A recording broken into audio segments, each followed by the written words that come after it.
Hey, it's Bill from Ozorn, and you are watching CMS TV. Are you happy with the fact that Giant did not just slug it out through the hard years? I mean, we all know what happened. We don't have to rehash that, but there's two lines of bands now. There's the bands that kind of said, all right, we're going to shut down for a while. We're going to do other things. That's where you guys fell. Then there's the bands that slugged it out and tried to be alt metal and tried to do grunge and they're playing for 300 or 400 people now, at your favorite casino somewhere, which I'm not saying is a bad thing either. I'm just saying it's a different thing. I do believe that the bands that did not try to tackle it have more substance because we didn't get burned out on it. How do you feel as somebody that, made the decision to kind of walk away for a minute? Well, I think, it was, I think Giant was 3 to 5 years too late coming out personally. That I think had we had 3 more years maybe of successful singles out there, like Journey. And I'm not comparing us to Journey in any way, but bands like that had to fall back on. I mean, they could still get their wages even doing private events. So they didn't have to disband. I think we were too late, and just timing wise, and fortunately it was not a hard decision because it, it's economics. We were fortunate enough to play on a lot of records and develop many relationships in all genres of music, and when all of a sudden we're playing with Heart, Bryan Adams, Whitesnake in arenas, and then our next offer is to get $300 to go play for 150 people in the club. First of all, Giant wasn't formed to play in the club. I think it's sonically it was bigger. Sure. In our minds, it was bigger, meant to be played in a bigger stage. But I mean, it wasn't a hard decision because we fell back into sessions and kept feeding that desire to make art. And we were producers, but we fell back into playing. And then we had to take our time and just develop the production world too. So, I mean, to be honest, it was a hard decision emotionally. It wasn't hard. It wasn't a very hard decision to go, oh no, we got to do this. This opportunity right here in front of you. But emotionally, it was tough. I mean, because you spend years doing this and developing, and it's like then there's no need for it. It's like it's a little bit of a reality wake up call.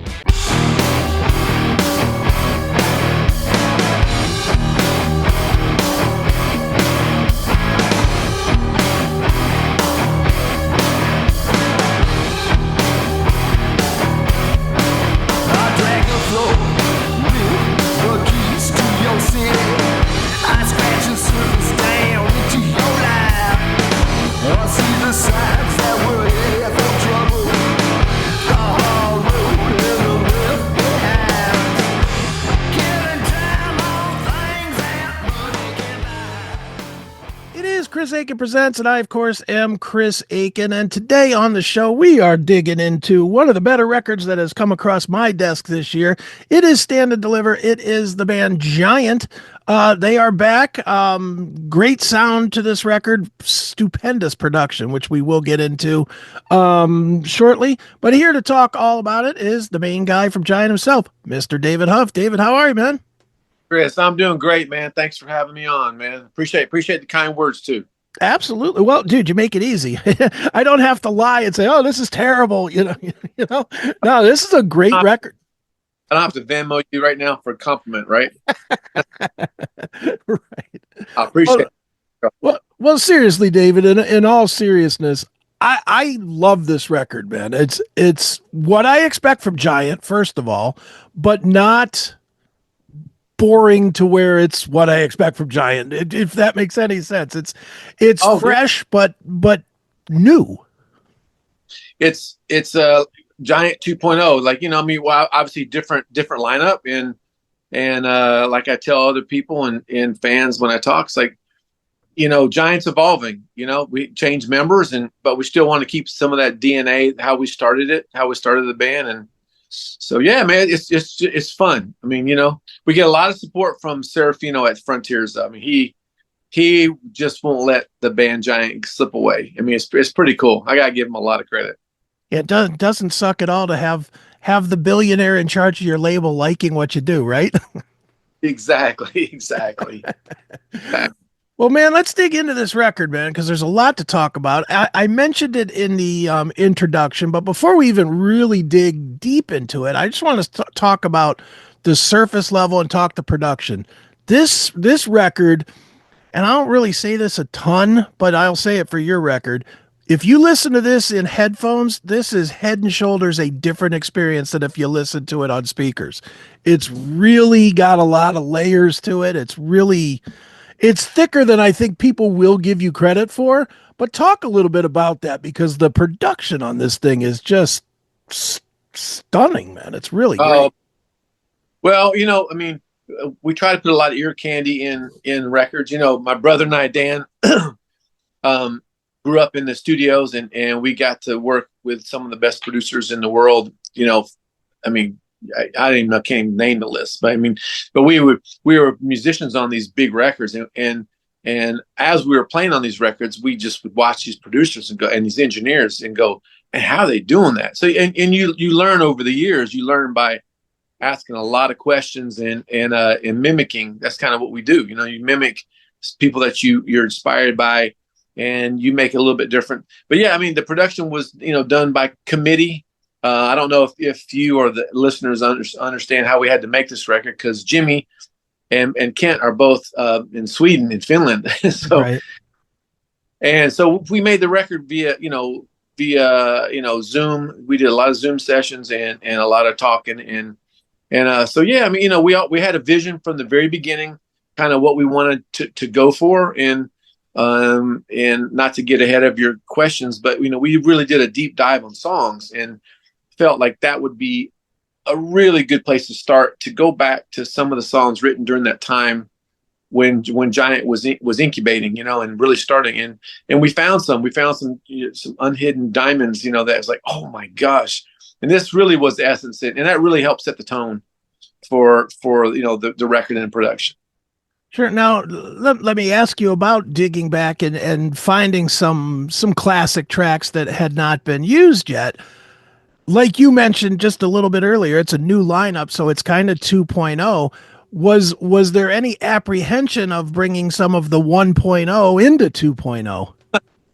No, as we get older, you start understanding, like, Kent was a fan of Giant. I didn't know that until I met him, and I was like, really? And the first time I heard him, somebody had sent me a YouTube video of him singing. I think it was "Stay."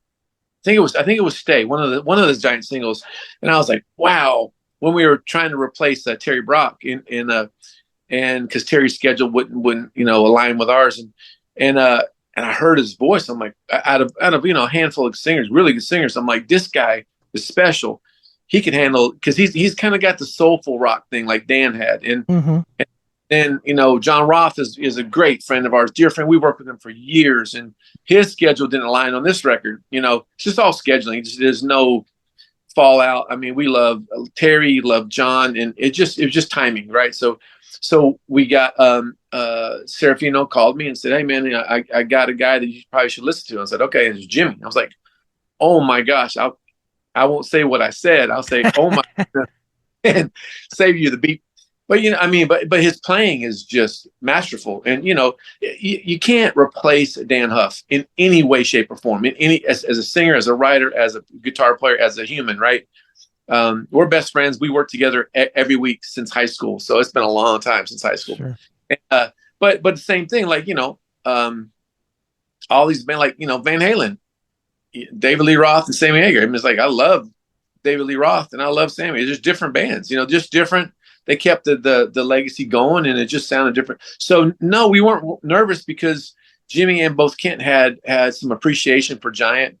They weren't copying, but they how do you say it? They just respectfully paid tribute to Dan in ways, but then also made it somewhat theirs. Hey, it's Chris Akin from the Classic Metal Show, Chris Akin Presents, and the Seth Williams Show, straight from the uncensored heart of the CMS network. We've just been crowned a certified Rumble creator, and that means we're bringing the heat. all our shows commercial free, baby. Advance episode drops sometimes months before the normal release, so you're not stuck waiting. You'll get all this plus exclusive content for Rumble Premium subscribers that'll blow your mind. And with Rumble Premium, you'll get every CMS Network show and all of Rumble's other videos with no ads and no fluff. This is our official home, Rumble. It's raw, powerful, and unfiltered. You want in? Just hit us up at rumble.com/register/classic metal show to sign up for free commenting, chat live, and just your ability to join the chaos of all of our shows. Then while you're there, swing by any of our videos, smash that Rumble Premium button, and level up. Subscribe now. Don't sleep on this. Hit the link in the description. And you know, you mentioned it, you make a good point too about Kent. He's such a underrated powerhouse singer. Yeah. You know, I mean, he really does not get nearly the love he should get for the pipes that he has. But he doesn't, at least on this record, he doesn't overdo it. You know, he doesn't. Right. And you know this, you're a producer. I know you have spent a zillion hours telling guys, okay, pull back a little bit. I worked on the American Idol for years, producing all the stuff for iTunes. And that brings up a great point. Like over singing, on the TV shows, it's about stories and it's about over singing. It's like, vocal gymnastics, kind of what we call it. To me, I don't necessarily like that. I respect it, but I like, I'm more about the song. You have a great song, you treat the song how it's supposed to be treated. Don't over treat the song. Like pay respect to the melody and really, and then emote where somebody's gonna feel it as a singer, right? And that's my production years, and that's all my experience watching these, working on some cool records, and I'm like, wow. So yeah, I mean, you can't respectively saying the heck out of these songs, and he doesn't get enough credit. He should get a lot more credit. And so Jimmy too, man. I mean, I may be in like a little, bubble here in Nashville, Tennessee. I never heard of him. And I'm like, who is this guy? I mean, I'm brothers with one of the best guitar players in the world. And I'm going like, who is this guy? I want to meet this guy. I want to work with him. Right. Wow. Yeah. It isn't it interesting when you do find guys and you always seem to find them. It seems like no matter who you know, how many people you meet, you know 1,000 musicians, I know 1,000 musicians, and still on a daily basis, you get handed something. You're like, wow, who the hell is this? It happens all the time.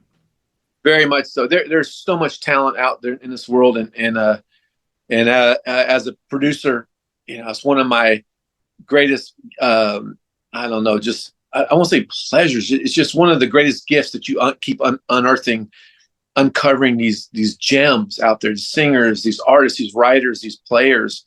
And, we grew up in a musical family, so we always appreciated any kind of art and obviously been doing this for many years. And I don't know if you can tell or not, but the passion is even more than when it started. We're grateful, get to wake up and make music, and it's just like every day is special. It's just really cool. Sure. Let me ask you something that has really nothing to do with Giant, but I'm just curious as a production guy and as a master production guy like you are, and obviously working with your brother as well, you've seen the eras change. You came in when everything was $1 million budgets and, only the best of the best were generally in the studio, whether it was production or musician or whatever. In today's world, in 2025, there's just not as much emphasis on music, meaning on all levels, meaning there's not as much emphasis put in kids being in local bands or even in marching bands or, where we all, I'm 56, where we all gained our chops. We all gained it from every level we could get, whether it was singing in the shower to the Beatles or whether it was playing the trumpet in a band or whatever we were doing. They don't have that now. They're much more likely to scratch on their iPhone and make a rap. What do you see as a production guy in the talent that walks in? Are you seeing that you have to guide them more or raise their ability more? Or are there still gems that a lot of us just don't get to see anymore. It's both. What I look for in any artist potentially to work with is, I like to sit face to face, eye to eye, look at somebody in the eye, and them look, like analyze me too, right? It's just a two. Music is very energy based, frequency based, and personality based. You got to get along with that person. I look for the passion and the hunger. I have worked on a lot of things that I outwork them, meaning I put more time, more effort, more soul into something than the artist, and it's their art. I'm like, so I did a total reset, about 5 years ago, and went, it's not because I feel better than anybody, but I want to work with people that align with the energy that I have, and I give back to this art. This art's giving me so much that I want those people, and it's not normal now because this day and age, everything is like quick. My kids, the same things. Like they want something now, and you got to teach them like work towards that. That's a goal. And the same thing in music, man. You want something, you kind of bust yourself for it. So there are kids out there, if you said about there's the bands and schools. I mean, they've taken in the States, a lot of money out of arts. Mm-hmm. But the cool thing is that there's always going to be artists out there. I mean, people that there's something about music that tugs you, that it's like the air you breathe and the water you drink. You have to do it to survive in this world. And it's as much of a healer as it is enjoyment, thing too. So I look for that kind of stuff. There are young kids that get it. I'm working with a band right now called the Retrograde. Just produced them. We're mixing it right now. They're a rock band out of Florida. Young kids.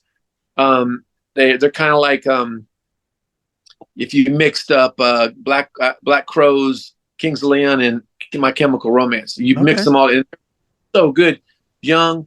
They are so hungry. They outwork most of the people I've ever worked with, and it's so refreshing. Their record's going to come out. Their single's going to come out in about not 8 weeks, about 6 weeks. Okay, 6 or 7. And it's so refreshing to see these guys. These guys, they'll call me, text me first thing in the morning. Man, hey, do you get the new mix yet? I said, I'll have it in 2 hours. I'm like, and I love that. Some people be irritated, but I'm like, oh, these guys get it, man. Right. They work 5 days a week when they're not playing, and they're going to go somewhere. I mean, they're going to do something. And that's refreshing. And that's giving back to this. I feel like art's a gift, I mean, you got a podcast that you obviously love it. I mean, look at your amazing studio, and like you put a little TLC into that, man. Sure. And it's the same thing. You just got to, I feed off of that kind of energy because I give that energy musically, Right. Definitely, man. Well, dude, let's dig in. Answer. Sorry. That's okay. No, that's fine. Let's dig into the record here. Let's get some long-winded answers on some of these questions here about the record. It obviously starts off with just a straight rocker. It's not right. Talk about the decision to lead with this track. And do you feel like it almost kind of, and it's, again, I'm just spewing my nonsense, which could just be nonsense, but I felt like this is almost like you take the last song of the last record and then you play this. It's like, okay, it's like coming out of a tunnel with in a train, it's like, all right. Yeah. Is that what it is? I mean, kind of, it should be flowing but to be honest, all transparency here, I can't take credit for it. I am not in the space of rock and roll, melodic rock and roll music as far as what's good in radio, what's good. I'm pretty removed from it. Not by choice. Mm-hmm. Anna did that, but I have to lean on the label because they do it every day. Serafino and everybody at Frontiers. I mean, that's what they do. And when I was taught early on, when you don't know something, don't speak. And get around people that know what they're doing. I know my lane. I stay in my lane, and so we listen to the label a lot. We use their discretion on that a lot. By the way, do you find that keeping yourself a little bit in the bubble helps you to make production decisions just because you're not influenced necessarily by what's being flooded to the radio? Absolutely, 100%. I mean, some of the best advice is don't make art for a, like you're trying to thread a needle, or you're trying to, hit a bullseye. You make art, you make art. You don't, and you make it for yourself, because it's not a selfish thing. It's what you're channeling. You channel what you got, and you make the best art you can. Then you put it out there, and if it works, it works. If it doesn't, it doesn't. But you're making true art. Art's not about money. Art's not about fame. It's not about, pats on the back. It's about making the best thing you can do. If I'm, gardening, or doing a yard, I want to do the yard. I want that thing to look manicured. Mm-hmm. It's a personal satisfaction. And if other people comment on it, it's like, oh God, thank you. But no, you got to make art just for you. And then hopefully, the stars align and people respect it, and they enjoy it. Sure. Is it harder or easier for you now that you have, I don't want to say a new lineup, but a fresh lineup where I'm assuming you're still kind of learning everybody's nuances and their abilities and whatnot. Cause that, I don't care how long you're with musicians. You can be with musicians 30 years and you learn something new about them when you see them in the studio. Yeah. Is it harder now that you have kind of a new lineup to kind of figure out where you can take Giant to? Yeah, absolutely. I mean, Dan and I, it's like Van Halen, the brothers. Mm-hmm. I mean, I know when Dan's going to breathe. I know when he's going to turn left. I know when he wants to slow down, speed up, and just instinctively, I know it. I can see his body language. I can think, and it's vice versa too. He knows what I'm doing, and we don't have that chemistry. I don't have that chemistry with Jimmy and obviously Kent yet, but Mm-hmm.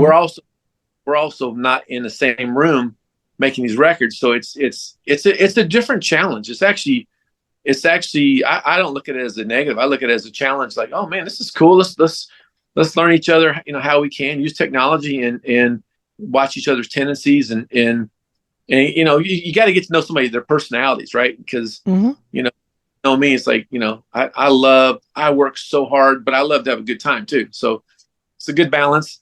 So you get, some people are really serious. Some people are goofballs but when we come to making these records, it in a good way, Giant is, we respected the DNA of Giant and how it was started. I think Mm-hmm. that's the best way to say it. And so, so we stayed in the lane as much as we could, but then, it's like making a recipe. If you make jambalaya, it's going to be different than mine because of your experiences and your taste buds. It's the same thing with music. No different.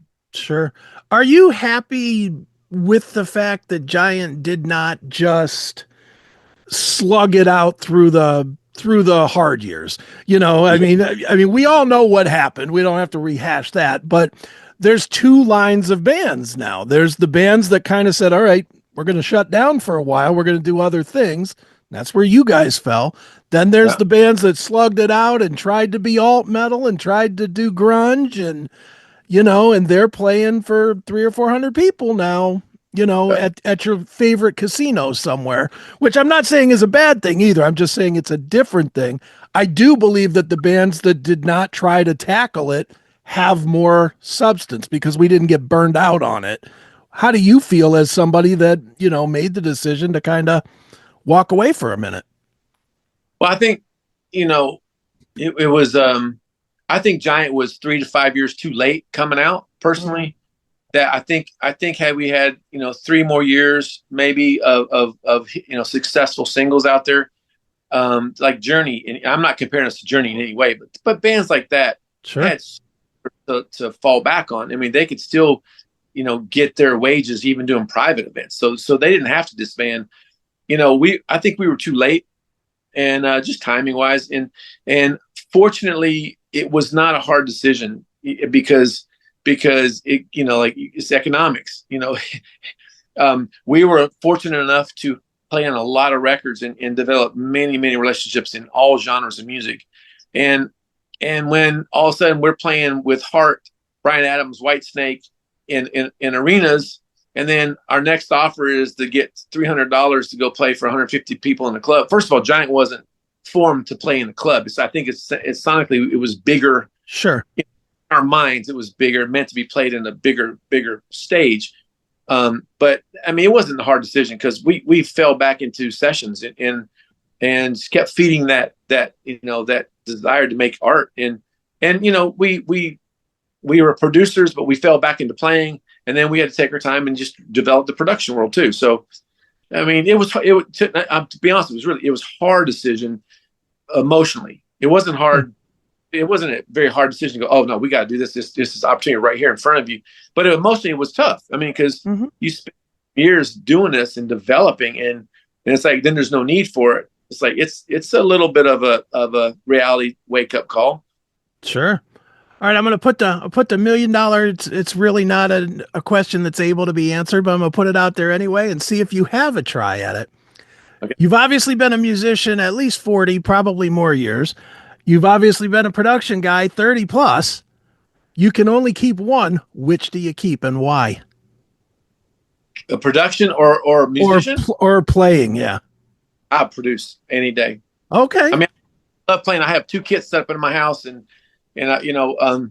producing, because I love the art of defining, crafting, and it's just like a drug. It's just so, every day is different. Every day is exciting. Every day is a challenge.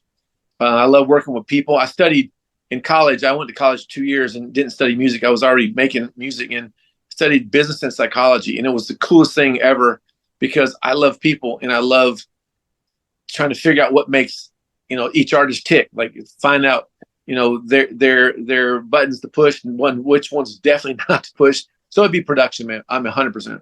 Right 100%. On, man. Well, production. Go ahead. Can I tell you a funny story? Go. Chris? Sure. Okay. So it's a couple years ago, I was out with some investors that had a couple artists that wanted me to produce, and I used to entertain a lot of investors. And now it's more phone calls. But we went out drinking downtown Nashville, right? And they poked the bear. They're like, had a couple drinks and just meeting the artists and whatnot and discussing business. And one of the investors, who's now a really good friend of mine, who wasn't at the time, said, "I bet you still can't play. You're probably too old to play." Like, I had a drink and I was like, oh shit, don't. And I'm like, no, because these guys in his bands, they make a living, Nashville, playing at these clubs, right? First of all, out of respect, I don't want to go do that. I have like probably 25 years of experience than these disc drummer. Sure. And I'm like, second of all, I mean, I'm enjoying their playing. And then they poked me just too much, man. And I knew a couple of the guys in the right. and they poked me, goes, "Oh, you can't play. You're too old." I'm like, so the pride in me got the best of me. And I went, okay, all right. Then I went up there and said, "Hey man, do you mind if I sit in on a song?" And they let me sit on 3 songs. It was Tom Petty. And I just remember the Tom Petty song. Right. And when I got finished, I handed the drummer back. I said, "Thank you, man. I didn't mean to crash your party. It was that fool over there that made me crash." And so I went back, and to this day, he and his wife they talk about that. They're like, "Oh, okay, that's what a seasoned drummer sounds and looks like." Because the tempo didn't, and that's years of just learning how to do a fill and then hitting the downbeat, and then the backbeat can't rush. There's just years of that. And so anyway, so I shut them down. Nice. Well, you're definitely not going to shut down listeners, man. Fantastic record. It is Giant, Stand and Deliver. Dave, where's the best place for us to tell people to go to actually buy something? We do not tell them go to Spotify. We want them to actually buy something that helps the band. I was not prepared for that question. Let's see. I would probably go to frontiers.com or whatever their website. .il, yeah. Way more than I did. I was dropped on my head. So I would think that would be the best way. I saw the other day somebody text me that they bought a vinyl of this record. So I'm gonna text them back today. I'm gonna try to figure out where I can go buy. I'm gonna buy one too, just for keepsake. There you go. Well, one more time, it is Giant. It is Stand and Deliver. Make sure you go and get it, folks. And it is a great listen. And Dave, it's always fun, man. Thanks for joining me here on Chris Akin Presents. Great. Thank you, Chris. Appreciate you, bro.